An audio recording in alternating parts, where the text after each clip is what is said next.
जय हिंद, जय भारत। दोस्तों, भगत सिंह पत्र व दस्तावेज सीरीज के भाग 34 में आज बात करेंगे भगत सिंह की जेल नोटबुक की, जो उनका एक बेहद महत्वपूर्ण डॉक्यूमेंट है। हम सब जानते हैं कि वो बचपन से ही बड़े पढ़ाकू थे।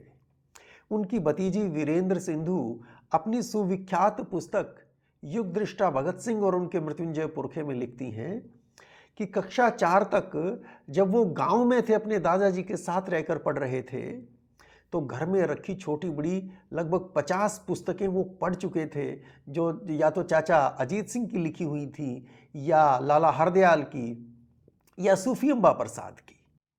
और जब वो बड़े हुए तो ये भूख उनकी बढ़ती ही गई थी। उनके साथी क्रांतिकारी शिव वर्मा लिखते हैं कि मुझे कोई समय याद नहीं आता जब मैंने उनके पास कोई ना कोई पुस्तक ना देखी हो। उनको चलती फिरती लाइब्रेरी कहा जाता था। 16-17 साल की उम्र में तो वो उत्तर प्रदेश में शादीपुर गांव में नेशनल स्कूल के हेडमास्टर बन गए थे। खैर, समय आगे बढ़ा और 8 अप्रैल 1929 को सेंट्रल असेंबली में बम फेंकने के बाद भगत सिंह बटुकेश्वर दत्त गिरफ्तार हुए। दिल्ली में उन पर मुकदमा चला। दोनों को लाइफ ट्रांसपोर्टेशन की सजा हुई। इसके बाद 14 जून 1929 को दोनों को पंजाब ट्रांसफर किया जाता है, क्योंकि वहां नया मुकदमा शुरू हो रहा था, लाहौर कॉन्स्पिरेसी केस, जिसमें भगत सिंह को फांसी की सजा हुई। भगत सिंह को मियांवाली जेल ले जाया गया और बटुकेश्वर दत्त को सेंट्रल जेल लाहौर में। 15 जून से, यानी कि जस्ट नेक्स्ट डे से, दोनों ने भूख हड़ताल शुरू कर दी थी, जिसकी तैयारी उन्होंने रास्ते में ही कर ली थी रेल के उस सफर के दौरान। और 17 जून को दोनों ने, भगत सिंह ने मियांवाली जेल से और बटुकेश्वर दत्त ने सेंट्रल जेल लाहौर से, जेल एडमिनिस्ट्रेशन को लेटर लिख के बता दिया था कि हम भूख हड़ताल पे हैं 15 जून से, और क्यों भूख हड़ताल पे हैं, क्या हमारी डिमांड्स हैं, वो उनको बता दी गई थी। भगत सिंह की बाकी डिमांड्स में बेसिकली तो वो पॉलिटिकल प्रिजनर्स की खराब हालत को लेके वो भूख हड़ताल थी, पर वो विषय आज चर्चा का नहीं, उस पर फिर कभी हम बात करेंगे। पर जो डिमांड्स भगत सिंह ने रखी थी, उनमें से एक डिमांड ये भी थी कि हमें जेल में लिखने पढ़ने की सामग्री मिलनी चाहिए, पुस्तकें मिलनी चाहिए, न्यूज़पेपर्स मिलने चाहिए। वो बहुत लंबी भूख हड़ताल चली थी, 4 अक्टूबर तक चली थी। वैसे भगत सिंह ने कुल 3 बार भूख हड़ताल की, और टोटल टेन्योर उनका अगर हम देखें भूख हड़ताल का तो 167 दिन बनता है। खैर, सितंबर में उनको पुस्तकों की अनुमति दे दी गई और उनको नोटबुक दे दिया गया लिखने पढ़ने के लिए। तो जो नोटबुक उनको इशू हुई, उसमें वो उन पुस्तकों से नोट्स लिख रहे थे जो वो पढ़ रहे थे। जेल में बहुत सारी पुस्तकें पढ़ी हैं, सैकड़ों पुस्तकें पढ़ी हैं। उस जेल नोटबुक में जिन बुक्स के नोट्स हैं, वो भी अगर हम देखें तो 100 से ज़्यादा पुस्तकों के वहाँ पे नोट्स हमको पता चल जाते हैं। और अगर बात करें कि किन की पुस्तकें पढ़ रहे थे, तो वो बहुत ही वैरायटी है। वहाँ पर वो सोक्रेटिस को भी पढ़ रहे हैं, Plato, Aristotle, Marx, Lenin, Rousseau, Dostoevsky, Trotsky, इयरोस, Thomas Hobbes, John Austin, Victor Hugo, Bertrand Russell, Bukharin, Karl Kautsky, Upton Sinclair, J Campbell, शेरोल वैलेंटाइन, माइकल ओडायर, जिसकी India as I knew it, वो lieutenant governor थे जलियांवाला बाग के समय पंजाब के, उसको भी पढ़ रहे हैं वो। और रविंद्रनाथ टैगोर को भी पढ़ रहे हैं, लाला लाजपत राय को भी पढ़ रहे हैं, वीर सावरकर को भी पढ़ रहे हैं। तो ये तो हमको पता चल जाता है जेल नोटबुक में, इनकी बुक से उन्होंने नोट्स ले रखे। उन दिनों जेल में रहते हुए और आर्टिकल्स भी उन्होंने लिखे। Why I am an atheist, मैं नास्तिक क्यों हूं, ये भी उन्हीं दिनों लिखा गया। टू यंग पॉलिटिकल वर्कर्स, युवा राजनीतिक कार्यकर्ताओं के नाम उनका ऐतिहासिक लेख, वो भी जेल के दौरान ही आया। तो खैर, आज हम बात करेंगे उनकी जेल नोटबुक में हमको क्या मिलता है, क्या नोट्स उन्होंने लिए थे, आज हम उनकी बात करेंगे। मेरे पास ये पुस्तक है, ये उनकी जेल डायरी कह के ये निकली है। देखिए, नॉर्मली होता क्या है, डायरी में आदमी अपने भाव प्रकट करता है, इसमें नोट्स हैं बेसिकली। और ये उनके पोते कुलबीर सिंह के पोते, भगत सिंह से छोटे उनके भाई थे कुलबीर सिंह से छोटे कुलतार सिंह, तो कुलबीर सिंह के पोते यादविंदर सिंह ने इसको पब्लिश करवाया प्रभात प्रकाशन ने इसको निकाला है।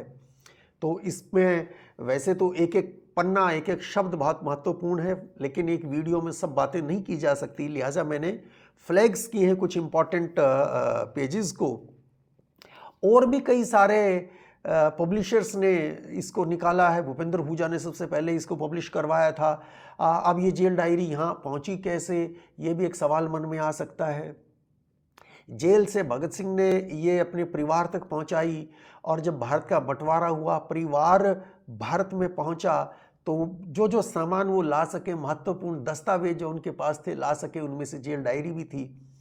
ये कुलतार सिंह जी के पास सहारनपुर में हुआ करती थी, वहाँ से कुलबीर सिंह जी ने ली, उनसे कुलबीर सिंह जी ले गए, और कुलबीर सिंह जी के पोते, जैसे मैंने कहा, यादविंदर सिंह ने इसको पब्लिश करवाया। ये देखेंगे एक और पुस्तक है, इसमें भगत सिंह जेल नोटबुक और डॉन ब्रीन की आत्मकथा का अनुवाद भगत सिंह ने किया था। ये बेसिकली प्रोफेसर चमन लाल ने 4 पुस्तकों का सेट, ये 4 वॉल्यूम में ये संकलित किया और इसको निकाला है publication division government of India ने। तो इसके भाग 4 में, खंड 4 में भी आप जेल नोटबुक ये देख सकते हैं। और भी ये देखिएगा, ये भी कभी डॉक्टर चमन लाल ने ही इसको निकलवाया था। और भी बहुत सारे हैं। तो आज मैं बात करूंगा मोटे तौर पे इसकी, और एक बार जिक्र करूंगा इससे भी। वो इसलिए कि जो ओरिजिनल आज कुलबीर सिंह जी के परिवार के पास है, उसमें पहले 2 पन्ने नहीं है। कुलबीर सिंह जी ने इस जेल नोटबुक की कॉपी करके नेहरू मेमोरियल म्यूजियम लाइब्रेरी को दी थी, वहां कॉपी अवेलेबल है। और पहले 2 पेज वो हैं प्रोफेसर जगमोहन सिंह के पास, जो भांजे हैं भगत सिंह के। तो वो 2 पन्ने हैं जो उनके पास हैं, वो इसमें छपे हैं। तो मैं इसको भी रेफर करूंगा, एक फ्लैग मैंने यहां भी लगा रखा है। तो चलिए देखते हैं ऐसा क्या विशेष था इस जेल नोटबुक में। 12 सितंबर 1929 को ये भगत सिंह को इशू की गई, और इसमें देखेंगे इसका जो फर्स्ट पेज है, ये फर्स्ट पेज आप देखें लेफ्ट साइड में आप देखेंगे भगत सिंह का हाथ से लिखा हुआ, उनकी अपनी हैंडराइटिंग में है।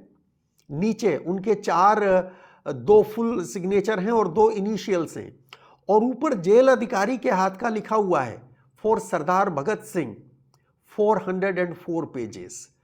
और राइट साइड में देखेंगे तो उसको इंग्लिश में टाइप कर रखा है ताकि पढ़ने में सुविधा रहे। तो ये फर्स्ट पेज है। और हम आगे अगर बढ़ें इसमें, तो नेक्स्ट मैंने जो फ्लैग लगाया, वो वैसे तो जैसा मैंने पहले भी कहा कि हर पेज और हर वर्ड इंपॉर्टेंट है, पर ये इसकी जेल डायरी के पेज 23 को देखेंगे तो यहाँ कुछ कोट्स लिए हुए हैं भगत सिंह ने। इनमें एक कोट मैं विशेष रूप से जिक्र करूंगा। ये थॉमस जेफरसन, अमेरिका के 4th प्रेसिडेंट हुए, 4थे राष्ट्रपति थे। इनका एक कोट है ट्री ऑफ लिबर्टी पे, ट्री ऑफ लिबर्टी।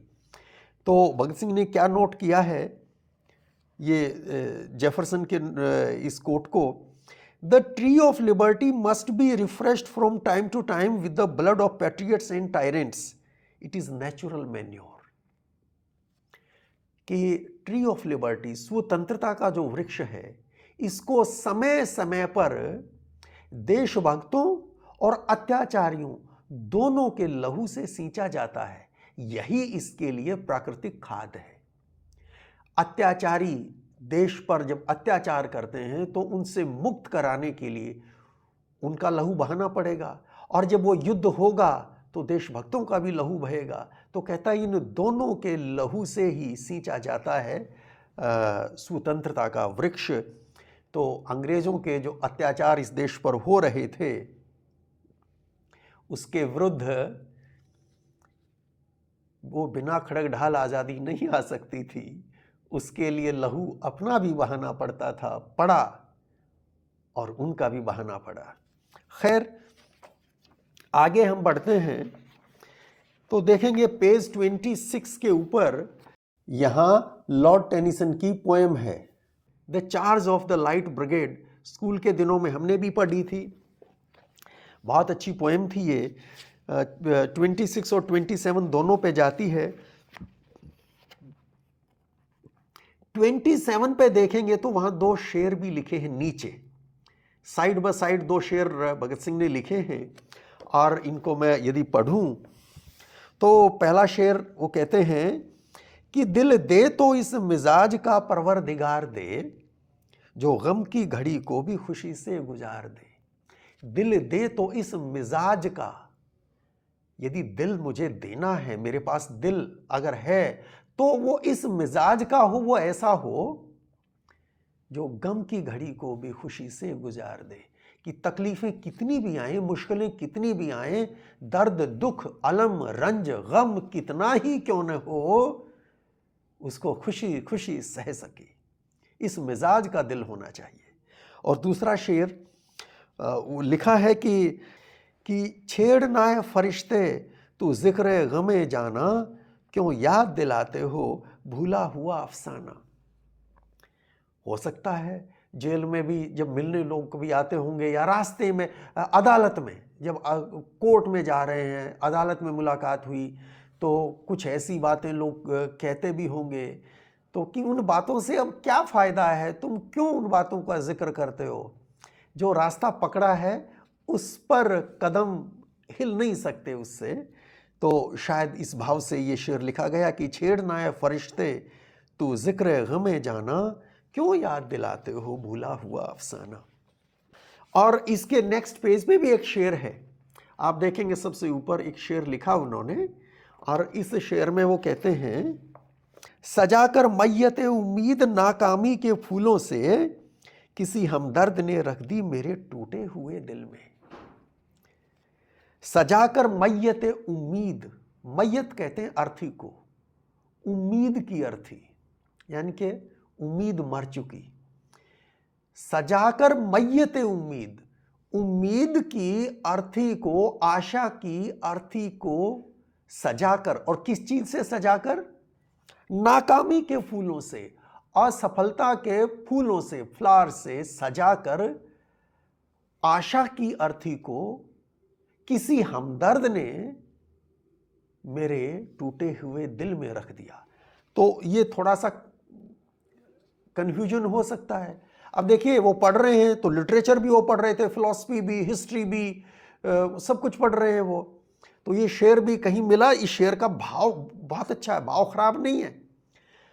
अब देखिए कैसी परिस्थिति है, भगत सिंह जेल में है, तरह तरह की यातनाएं, भूख हड़ताल, और कल फांसी होगी ये भी निश्चित है, परिवार पर तरह तरह की मुसीबतें, और फिर जो हमदर्द बनते फिरते हैं वो ये भी कहते होंगे ना कि ये क्या किया तुमने, तुम्हारे सामने एक अच्छा भला जीवन था, बहुत खुशहाल तुम्हारा जीवन हो सकता था, और इससे क्या हासिल होगा, परिवार बर्बाद हो जाएगा, और इससे देश थोड़ी आज़ाद होगा। देश तो उस तरह आज़ाद होगा जो गांधी जी आंदोलन चला रहे हैं।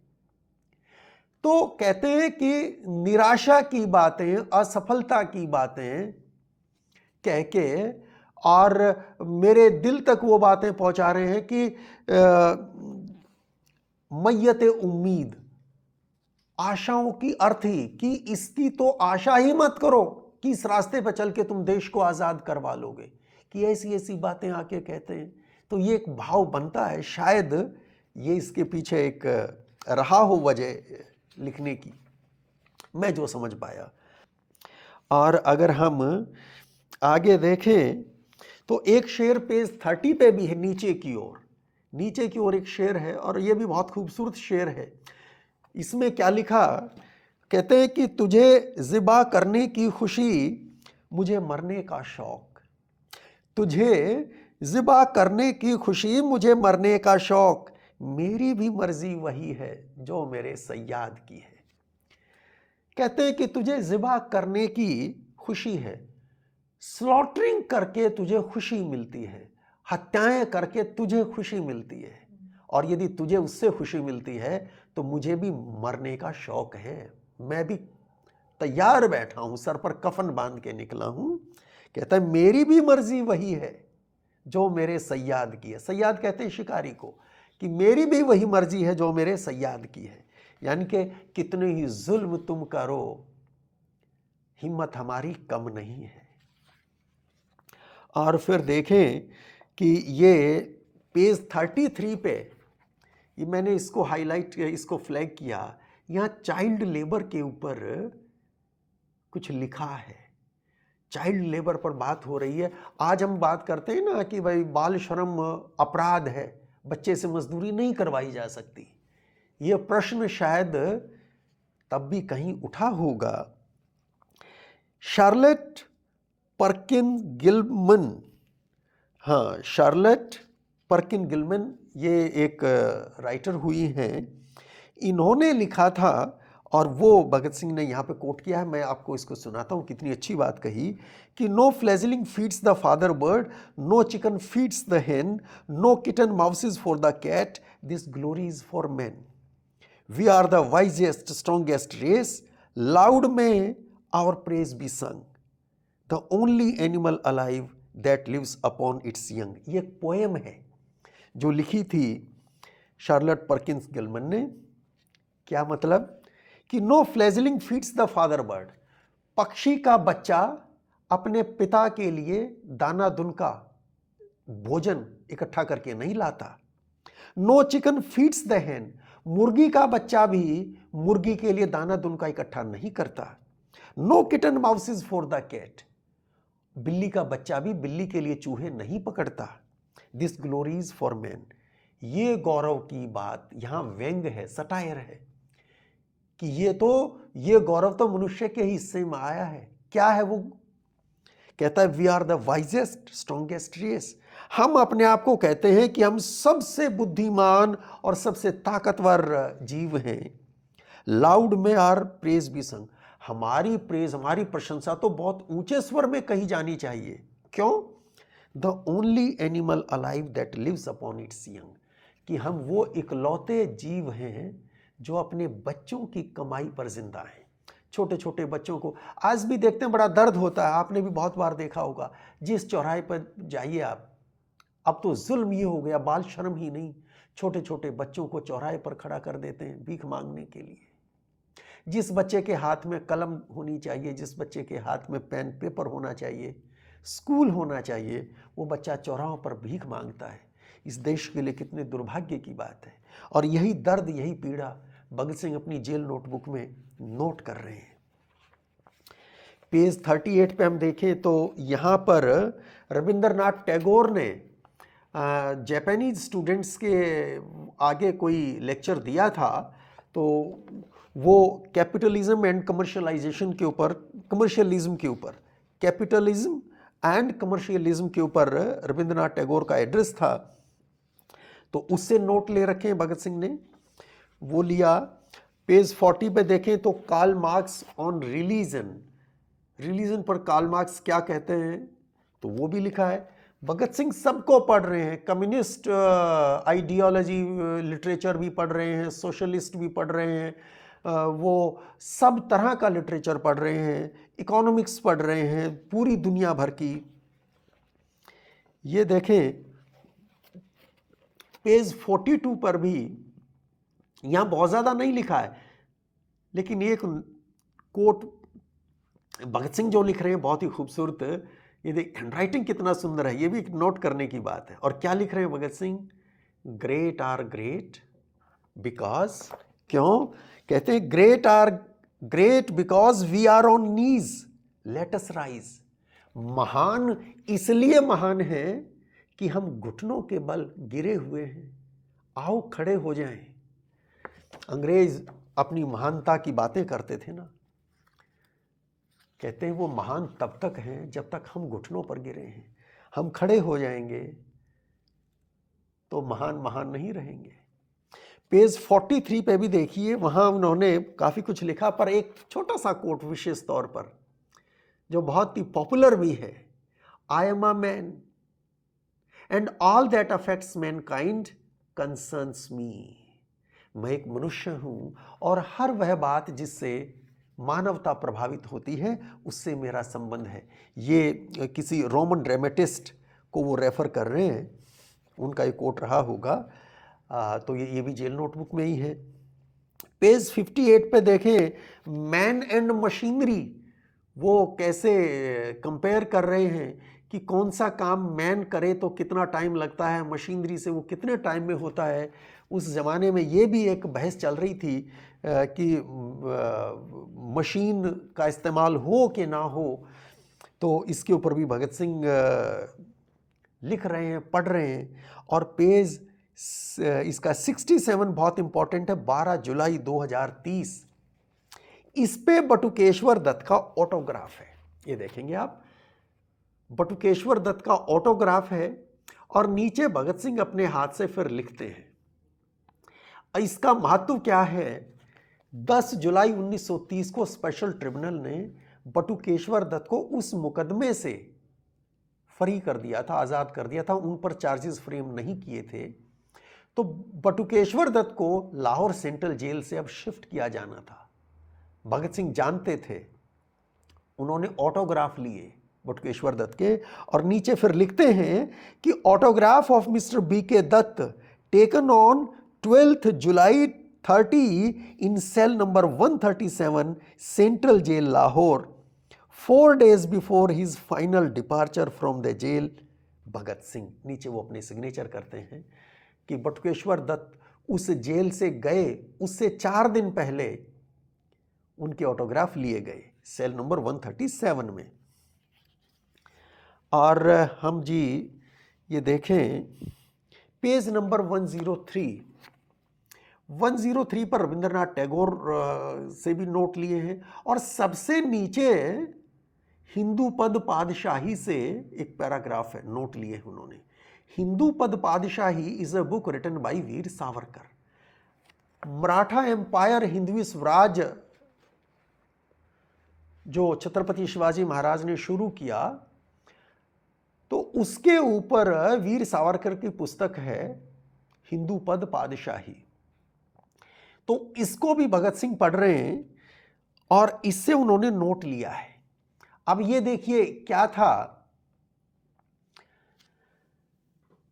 वीर सावरकर हिंदू पद पादशाही में एक घटना का जिक्र कर रहे हैं कि 1784-85 में जब टीपू सुल्तान, कर्नाटक में एक छोटी सी हिंदू किंगडम है नारगुंड, नारगुंड पर आक्रमण करते हैं टीपू सुल्तान और उसके बाद वहाँ हिंदुओं को फोर्सिबल कन्वर्शन के लिए मजबूर किया जाता है। कृष्णा और तुंगभद्रा नदी के बीच जो हिंदू आबादी थी उनको धर्म परिवर्तन के लिए जब विवश किया जाता है तो बहुत सारे लोग धर्म परिवर्तन की बजाय मर जाना पसंद करते हैं, अपनी जान दे देते हैं। तो इसको सावरकर कहते हैं ये कोई बहुत अच्छी बात नहीं है। और वो कहानी को थोड़ा सा पीछे ले जाके जिक्र करते हैं समर्थ रामदास का, कि समर्थ रामदास जब हुए तब भी हिंदू ऐसा ही करते थे, या तो कन्वर्ट हो गए नहीं तो जान दे दी, जब ऐसी स्थिति मजबूरी में कहीं आते थे। कहता है फिर समर्थ रामदास उठे और समर्थ रामदास ने कहा, समर्थ रामदास ने जो कहा उसको यहाँ पे नोट भगत सिंह ने लिया है और वो लिखते हैं कि rather get killed than converted was the cry prevalent amongst the Hindus then. But Ramdas rose and exclaimed, no, not thus. Better get killed than converted is good enough, but it would be better so to strive as neither to get killed nor violently converted by killing the forces of violence itself. Get killed if it must be, while killing to conquer, conquer in the cause of righteousness. तो ये सावरकर ने लिखा कि रामदास ने, समर्थ रामदास ने ऐसा कहा हिंदुओं से कि भाई देखिए, कोई वायलेंस के जरिए कन्वर्ट कर रहा है तो कन्वर्ट होने से तो मरना अच्छा है, लेकिन ये सबसे अच्छी बात नहीं। सबसे अच्छी बात ये है कि जो बाय फोर्स वायलेंस के जरिए कन्वर्ट करते हैं, ऐसी फोर्सेस के खिलाफ लड़ो और उनको मारो, ऐसी फोर्सेस को मारो जो कन्वर्ट करते हैं, और उनको मारते मारते यदि तुम मर भी गए तो कोई हर्ज नहीं है। तो भगत सिंह हिंदू पद पादशाही से इस कोट को लिखते हैं। भाव शायद यहां से भी वही आता है, वो अंग्रेजी शासन है, अन्याय अत्याचार हो रहा है, अब उस टाइम चूड़ी पहन के नहीं बैठना है, लड़ना है। खाली ये कह देने से कि देखो बहुत दिन आपने हमारे देश पर राज कर लिया, आप तो छोड़ दो, चले जाओ, ऐसे कोई नहीं चला जाएगा। अन्याय के आगे सरेंडर नहीं कर देना है और जान अपनी देनी नहीं, लड़ना है दुश्मन के साथ, और लड़ते लड़ते जान चली भी गई तो कोई बात नहीं, वीर गति प्राप्त होगी। भाव वही है। आगे अगर हम देखें तो ये पेज 113, वैसे तो हर पेज इंपॉर्टेंट है, पेज 113 पे आप देखेंगे यहां कैपिटल पनिशमेंट के बारे में उसकी जस्टिफिकेशन क्या है, पर्पस क्या है, वो सही भी है क्या वो सही है, इसके ऊपर भगत सिंह न्याय व्यवस्था कैसी हो, रिफॉर्मेटिव हो या डेटरेंट पनिशमेंट हो, प्रिवेंटिव हो, इस पे बहुत कुछ लिखे हैं। बल्कि वो why I am an atheist, उस आर्टिकल में भी वो इसके बारे में जिक्र करते हैं। तो जो पढ़ रहे हैं कहीं ना कहीं वो उनके विचारों को शेप तो दे ही रहा है ना। आगे हम देखें तो एम ऑफ लाइफ, जीवन का एम क्या हो, पेज 124 पे वो एम ऑफ लाइफ लिख रहे हैं, जीवन का ध्येय क्या होना चाहिए। और आगे चलें तो ये पेज 190 पे एक छोटा सा डेथ के ऊपर लिख रहे हैं 2 पंक्तियों में, और ये भी बड़ी इंटरेस्टिंग बात है। क्या कहते हैं भगत सिंह, बड़ी इंटरेस्टिंग बात है। वो कह रहे हैं कि if we were immortal we should all be miserable. अगर इमोर्टल हो जाए ना, अमर हो जाए, यानी मृत्यु आएगी ही नहीं, जन्म लिया एक बार इस धरती पर, उसके बाद कभी नहीं मरेंगे, चलते रहेंगे चलते रहेंगे चलते रहेंगे, 100 200 300 400 500 700 800 1000 10,000, कभी नहीं। कहते हैं लाइफ वुड बी मिजरेबल, वो तो बहुत ही दुखद, बहुत ही दर्द भरी कहानी होगी। No doubt it is hard to die, निस्संदेह मरना बड़ी तकलीफ की बात है, मरना भी कोई आसान बात नहीं है, जान दे देना आसान बात नहीं, मरने को तैयार कोई नहीं है। लेकिन अगर जीवन अनंत काल तक हो जाए तो वो तो और भी खराब बात होगी। और आगे देखिए पेज 282 पे एक बड़ी इंपॉर्टेंट इंफॉर्मेशन अपने को मिलती है 282 पे। उस टाइम जो लेजिस्लेटिव काउंसिल्स थी या सेंट्रल असेंबली थी, उसमें वोटिंग राइट्स कितने लोगों को होता था, जो चुन के सदस्य जाते भी थे उनको चुनने वाले वोटर्स, इलेक्टर्स कितने होते थे। तो भगत सिंह बताते हैं total electors in India are 62 lakh, 62 lakh हैं बस। एंड व्हाट इज दैट, वो कहते हैं कि 2.75% है टोटल पॉपुलेशन का, जनसंख्या के मात्र 2.75% लोगों को ही मताधिकार प्राप्त था। आज 18 साल से ऊपर हर भारतीय नागरिक को वोट का अधिकार है। उस जमाने में केवल 2.75% को था जिनके पास या तो दौलत है, प्रॉपर्टी टैक्स देते हैं या इनकम टैक्स देते हैं, लैंड रेवेन्यू देते हैं, या कुछ पढ़े लिखे के लिए भी था। तो ऐसी परिस्थिति थी। तो वो जो शासन व्यवस्था थी, अगर अंग्रेज जाके भारत ये भी राज करें, सत्ता केवल ट्रांसफ़र हो जाए और वो वोटिंग राइट यूं ही गिने चुने लोगों को हो, तो उसका कोई मतलब नहीं। भगत सिंह ने बल्कि जो आर्टिकल उनका है to the young political leaders, उसमें इस बात की भी उन्होंने चर्चा की है कि देखिए यूनिवर्सल फ्रेंचाइज होना चाहिए, हर वयस्क को मताधिकार वोट देने का राइट होना चाहिए। इसके लिए भगत सिंह लिखते थे और ये उद्देश्य था।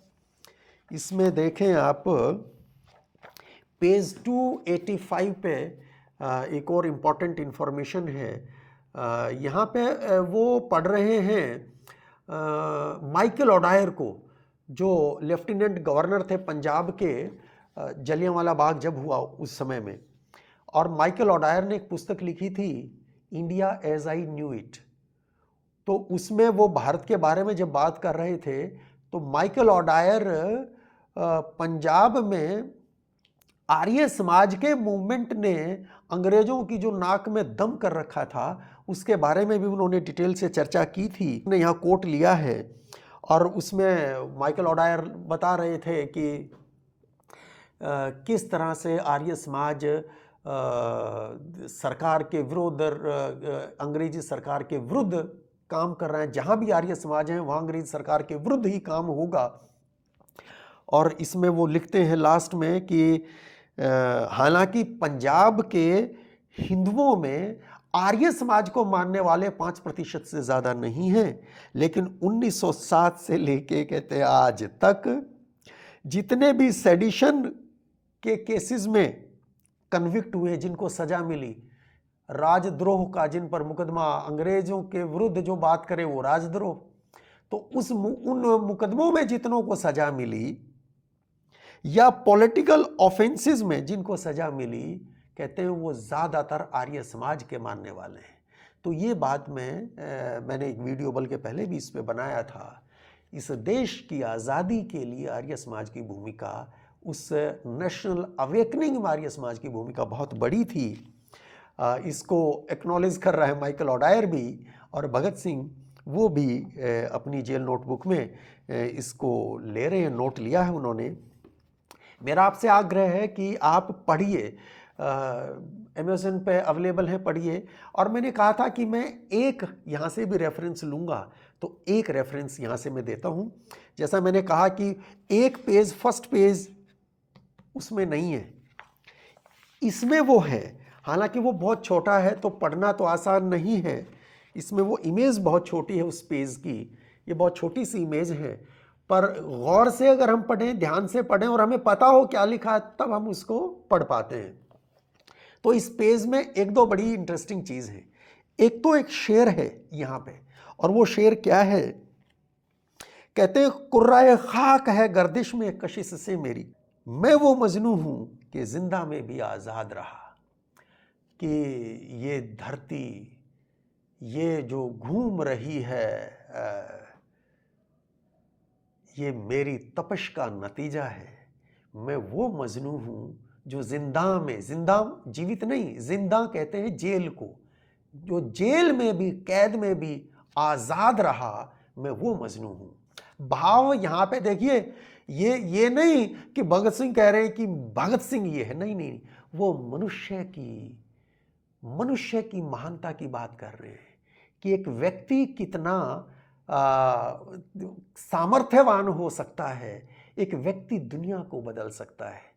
सबसे योग्य जीव है अगर इस ब्रह्मांड में मनुष्य, उस मनुष्य के पास अथाह शक्ति है। अब वो प्रयोग कहाँ हो रही है, निर्माण में या विध्वंस में, ये अलग बात है। वो मनुष्य ही है जो चांद पर पहुंचा, वो मनुष्य ही है जो मंगल तक पहुंचा, और ये यात्रा तो शुरू हुई है।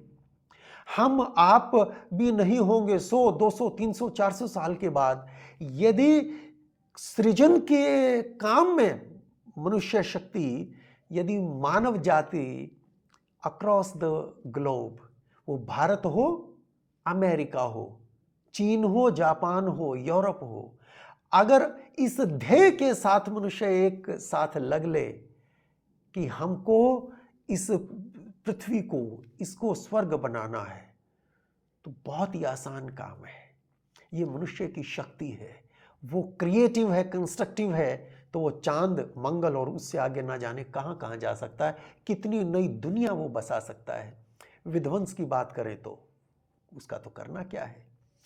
और दूसरा, इसमें ऊपर देखेंगे, सबसे ऊपर उन्होंने लिखा है इंग्लिश में, ये शेर तो नीचे था, उर्दू में शेर नीचे है, और ऊपर इंग्लिश में वो लिखते हैं, बड़ी मज़ेदार बात लिखते हैं, कहते हैं कि lover, lunatic and poet are made of the same stuff, कि प्रेमी, पागल और कवि एक ही तरह के बने होते हैं। प्रेमी, पागल और कवि, ये दिल से सोचने वाले लोग होते हैं, दिमाग से नहीं, दिल से सोच के कार्य करते हैं। तो ये खैर भगत सिंह की जेल नोटबुक की हमने बात की। दोस्तों, आप जहाँ से भी व्यवस्था हो सके, आई वुड सजेस्ट कि आप लें और इसको पढ़ें, पर इस तरह ना पढ़ें जैसे कोई कहानी पढ़ते हैं, ऐसे पढ़ने के लिए है भी नहीं। भगत सिंह ने इंपॉर्टेंट नोट्स लिए हैं, तो आप पढ़ें, एक बार एक पन्ने को पढ़ें, दूसरी बार उसी को, तीसरी बार उसी को आराम से पढ़ें, उसके पीछे कॉन्टेक्स्ट क्या रहा होगा, इस तरह से देख के पढ़ें तो मजा आएगा और इस बात का आनंद आएगा कि कैसे थे सरदार भगत सिंह।